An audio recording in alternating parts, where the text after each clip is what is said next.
Kaixo, bideo tutorial honetan bi jarduera zientifiko aurkeztuko dizuet. Inquiry Based Learning ereduan oinarrituta.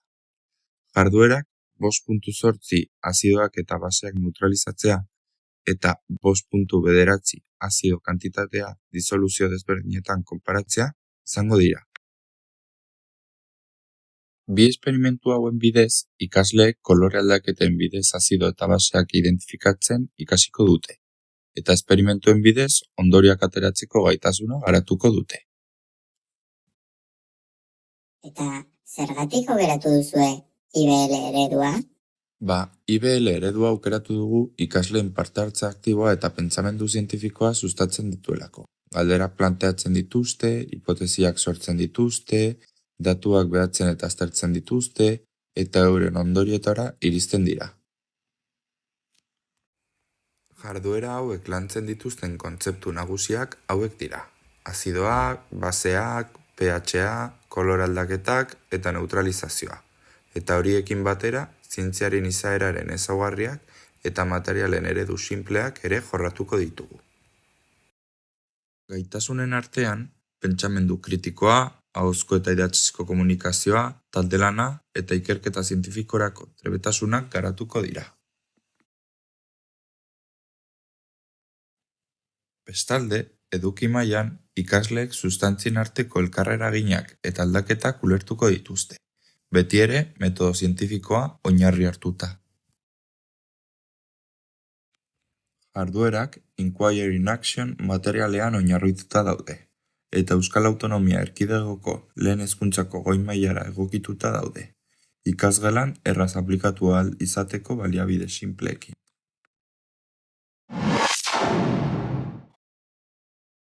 Jarduera honetan, azidoen eta baseen arteko erreakzioa aztertuko dugu, eta ikusiko dugu nola neutralizatu daitezkeen elkarrekin.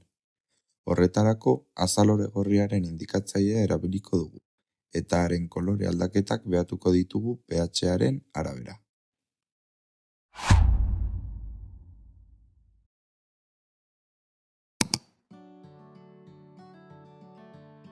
Esperimentua hasi aurretik, erabiliko ditugu materialak aurkeztuko ditut. Honako hauek beharko ditugu. Ritxuri bat,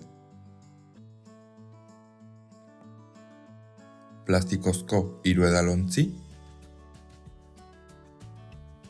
kremaiera itxiturako plastikozko poltsa,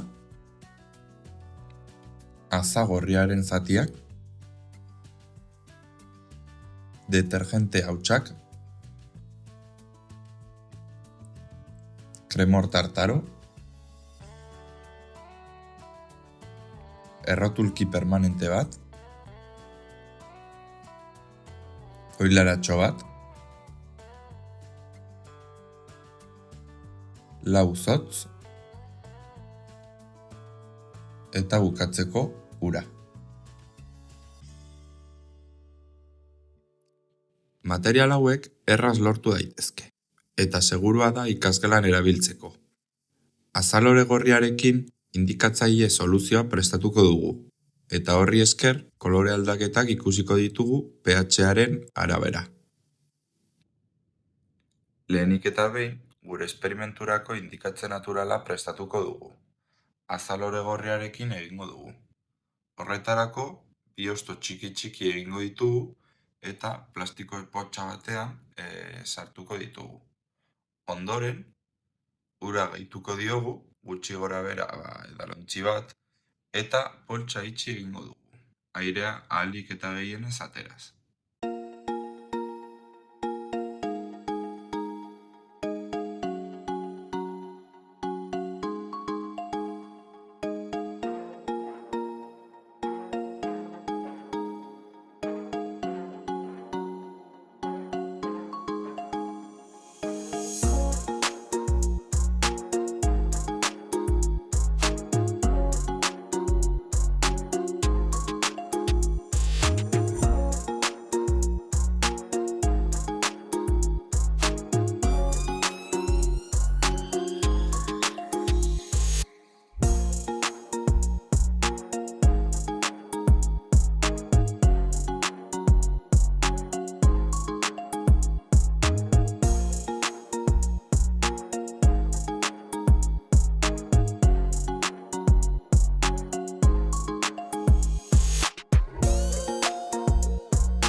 Poltsa ondo itxita dagoenean, eskuarekin zapaldu eta hostoak urarekin nahasten hasiko gara.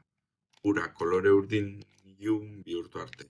Hori izango da gure pH indikatzailea.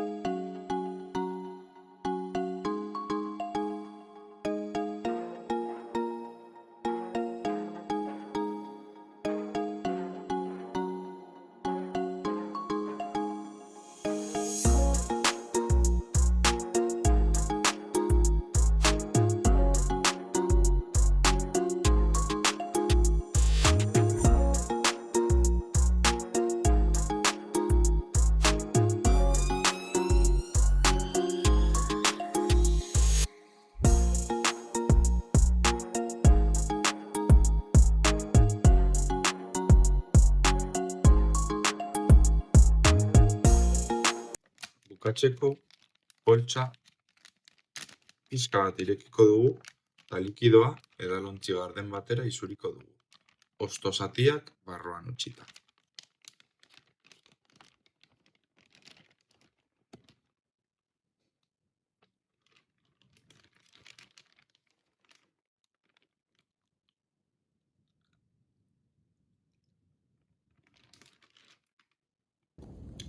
Prest dugu gure indikatzailea esperimentua hasteko. Orain, esperimentuarekin hasiko gara. Hasteko horritxure bat jarriko dugu, kolorea ondo ikusteko, eta 3 edalontzi garden erabiliko ditugu.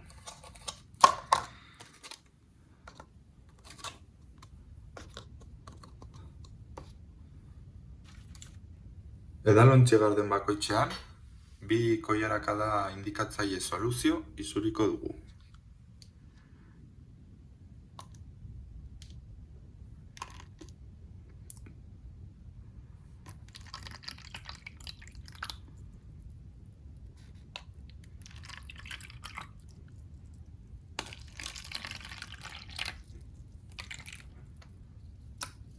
Bi koilarakada edo bete arte. Edalontzi bakoitza errotulagailuarekin etiketatuko dugu. Kontrola, indikatzailea eta tartaro krema, eta indikatzailea eta garbigarria. Lehenengo, kontrol edalontzia alde batera utziko dugu, erreferentzia gisa, eta hurrengoan sotz batekin kremor tartaro pixka bat hartuko dugu eta indikatzailea gehi kremor tartaro edalontzian isuriko dugu.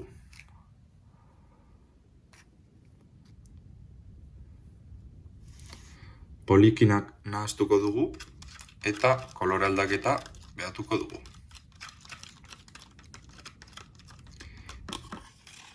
Ikusten dugunez, indikadorea arrosa bihurtzen da. Horrek esan nahi du kremor tartaroa azidoa dela. Ondoren, beste sotz batekin, garbigarri hauts pixka bat hartuko dugu.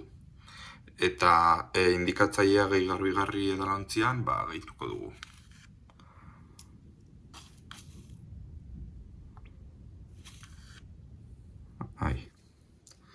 Nahaztu ondoren, berdezka bihurtzen da. Hau da, garbigarria basea dela adierazten du. Orain, gauza interesgarriena. Nola lor dezakegu berriz kolore urdina? Horretarako, poliki garbigarria gehituko diogu kremor tartaroa duen edalontziari.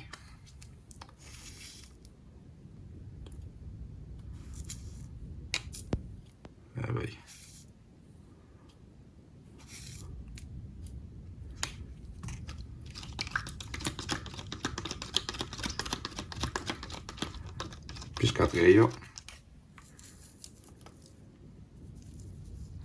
Que no falte. Hola.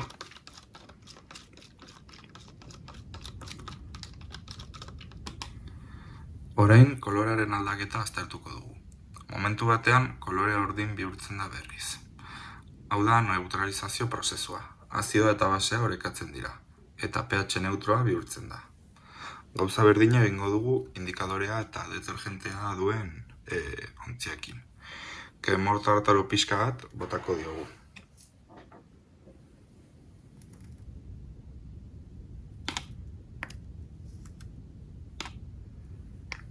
Eta, zer gertatzen den.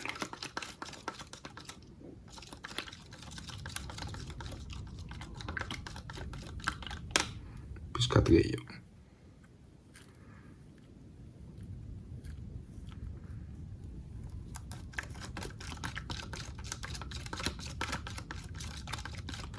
Horrela. Eta ikusten dugun bezala, arrosa bihurtu da. Emaitza hauek ikusita, esperimentua amaitu da.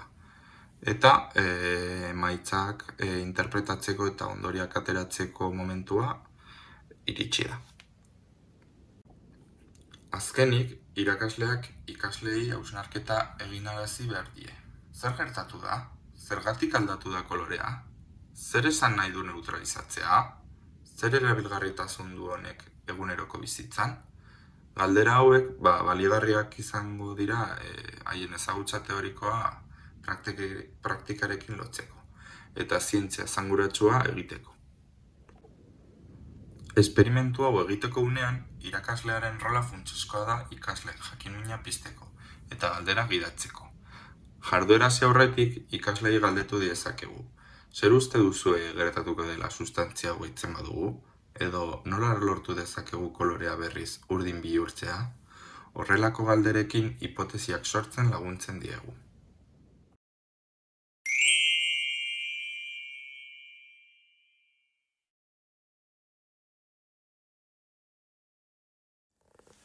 Jarduera honetan, bi disoluzio azido alderatuko ditugu, ozpina eta kremor tartaro disoluzioa.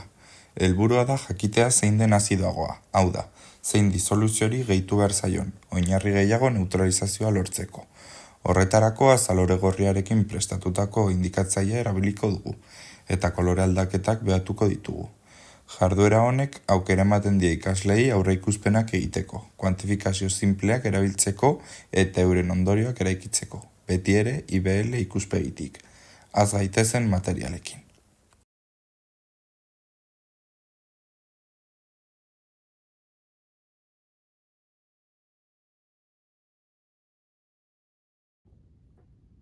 Jarduera honetan, bi disoluzio azido konparatuko ditugu, bata ozpinarekin eta bestea tartaro kremarekin. Helburua da jakitea zein den azidogoa. Horretarako garbigarri disoluzio bat erabiliko dugu, oinarri gisa, eta tantaz-tanta gehituko diogu bakoitzari. Kolorea urdin bihurtu arte. Kolorea aldatzeko tanta gehiago, behar dituen disoluzioak azido gehiago du. Lehenik, prestatu behar ditugu 3 edalontzi. Bata ozpina izanekoa, bestea kremor tartaro disoluzioa, eta 3. oinarria. Edalontzi bakoitzean 2 goilerakada indikatzaile soluzio gehituko ditugu. Kremor tartaro disoluzioaren edalontzian gure indikatzaile soluzioa gehituko digu.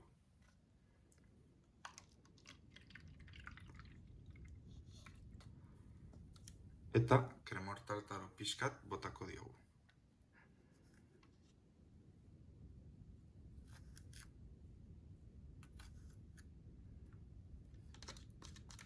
Eta ondo nahastu.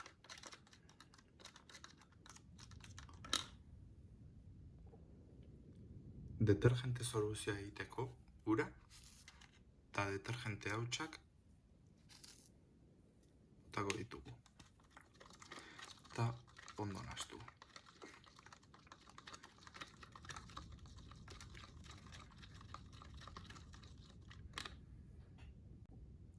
Ozpin disoluzioa prestatzeko edalontzian indikatze soluzioa gehituko diogu.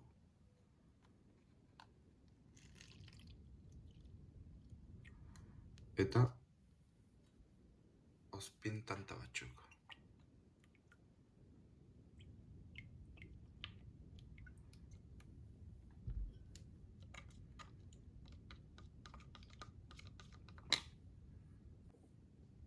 Kremor tartaro disoluzioa egiteko berdin egingo dugu. Indikatze soluzioa botako diogu eta kremor tartaro pixkat.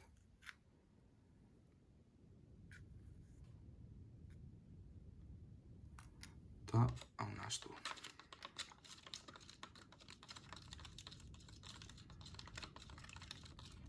Ikusten dugunez, bi disoluzioak kolore berdina dute.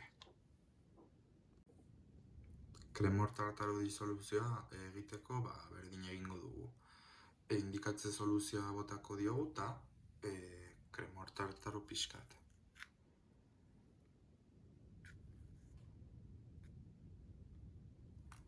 Eta hau nahastu.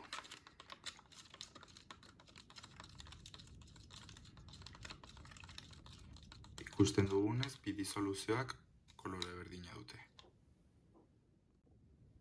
Ozpina eta kremor tartaro disoluzioak edalontzi banata daudenean, hasiko gara garbigarri disoluzioa tantaka da gehitzen. Garrantzitsua da tantak kontatzea. Lehenik, ozpinari gehituko diogu. Garbigarrien disoluzioa.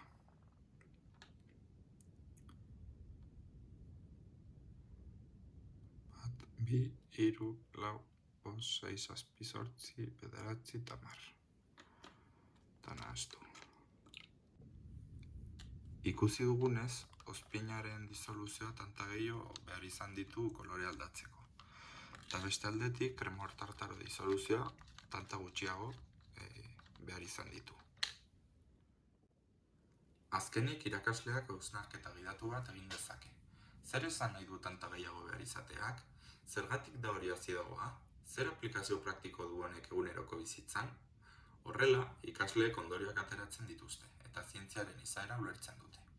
Evidentzian oinarritutako prozesua dela, eta ez aurrez jakindako erantzun bat. Hau guztia, IBL ikuspegitik bideratuta ikaskuntza esanguratsua eta esperimentala bihurtzen da. Ikasleen parte hartze aktiboa sustatuz. Jarduera honetan, helburua da bi disoluzio azidoen artean zein den azidoa identifikatzea. Garbigarriaren disoluzioa tantaz gehituz eta neutralizaziora iristen garen arte. Kolorea urdin bihurtzen den momentua izango da seinale hori.